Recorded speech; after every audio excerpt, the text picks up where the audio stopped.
ଯୁବ ଅବସ୍ଥାରେ ଜଣେ ଯୁବକ ବା ଯୁବପିଢ଼ି ରାଜନୈତିକ ଦଳରେ ଯୋଗ ଦେବା କେତେ ଦୂର ଯଥାର୍ଥ? ରାଜନୀତିରେ ସବୁ ବର୍ଗର ଲୋକ ଯୋଗ ଦେବା ଦରକାର। ଏବଂ ଆପଣ ଯଦି ପଲିଟିକ୍ସକୁ ଦେଖିବେ, ଧରନ୍ତୁ ଆପଣ ଆମେରିକାର ଉଦାହରଣ ନେବେ। ଆଜି ବାରାକ ଓବାମା ରାଷ୍ଟ୍ରପତି ହେଲା ପରେ ଗୋଟେ କମ୍ପାନୀର ସିଓ ହେଇଛନ୍ତି। ଆଜ୍ଞା, ଏମିତି ବହୁତ ଦେଶରେ ଅଛି ପଲିଟିକାଲ ଲୋକ ମନ୍ତ୍ରୀ ହେଇଛନ୍ତି, ମନ୍ତ୍ରୀ ହେଲା ପରେ ଯାଇକି କଲେଜରେ ପାଠ ପଢିଛନ୍ତି, ସ୍କୁଲରେ ପଢିଛନ୍ତି। ଭାରତବର୍ଷର ଟ୍ରାଡିସନଟା କ'ଣ? ୱାନ୍ସ ଇଜ୍ ଏ ପଲିଟିକ୍ସିଆନ୍, ସବୁବେଳେ ପଲିଟିକ୍ସ କରିବେ। ଆଜ୍ଞା, ତ ପଲିଟିକ୍ସଟା ସବୁବେଳେ ଡାଇଭର୍ସିଫାଇଡ୍ ହେବା ଦରକାର। ଏବଂ ଆଜି ଆପଣ ଯଦି ନରେନ୍ଦ୍ର ମୋଦିଙ୍କ କ୍ୟାବିନେଟ୍କୁ ଦେଖିବେ, ଅଶ୍ୱିନୀ ବୈଷ୍ଣବ ଭଳି ଟେକ୍ନୋକ୍ରାଟ ସେଠି ରେଲୱେ ମିନିଷ୍ଟର ହେଇଛନ୍ତି, ନିର୍ମଳା ସୀତାରମଣଙ୍କ ଭଳି ଲୋକ ଫାଇନାନ୍ସ ମିନିଷ୍ଟର ହେଇଛନ୍ତି, ଯେଉଁମାନେ ଟ୍ରାଡିସନାଲ ପଲିଟିକାଲ ବ୍ୟାକଗ୍ରାଉଣ୍ଡରୁ ଆସିନାହାନ୍ତି। ପିୟୁଷ ଗୋଏଲ ତ ଟ୍ରାଡିସନାଲ ପଲିଟିକାଲ ବ୍ୟାକଗ୍ରାଉଣ୍ଡରୁ ଆସିଛନ୍ତି।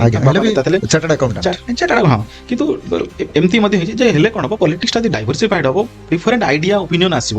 ଆପଣ ଯେଉଁ କହିଲେ ଏଜ୍, ହଁ ଏଜ୍ ଗୋଟେ ଫ୍ୟାକ୍ଟର। ସବୁ ଏଜ୍ର ରିପ୍ରେଜେଣ୍ଟେସନ ରହିଲେ ମୁଁ ଭାବୁଛି ପଲିଟିକ୍ସଟାରେ ଯେଉଁଟା ଲୋକଙ୍କର ଏକ୍ସପେକ୍ଟେସନ ଅଛି, ପଲିସି ହଉ, ଡେଲିଭରି ହଉ, ଦେଶର ରଣନୀତି, ଷ୍ଟ୍ରାଟେଜି, ଏ ସବୁଥିରେ ଡାଇଭର୍ସିଫାଇଡ୍ ଆଇଡିଆ ଆସିଲେ ହିଁ ସରକାରଟା, ସିଷ୍ଟମଟା ଆଉ ଟିକେ ଡେଭଲପ ହବ। ତେଣୁ ମୁଁ ଭାବୁଛି ସବୁ ଏଜ୍ ଗ୍ରୁପର ଲୋକ ରାଜନୀତି ରହିବା ଦରକାର। ସବୁ ମାନେ ସେକ୍ସନ ଅଫ୍ ଦି ସୋସାଇଟି ଯଦି ପଲିଟିକ୍ସରେ ଠିକ୍ ରିପ୍ରେଜେଣ୍ଟେସନ ରହିବ, ତାହେଲେ ମୁଁ ଭାବୁଛି ସିଷ୍ଟମଟା ଡେଭଲପ ହବ।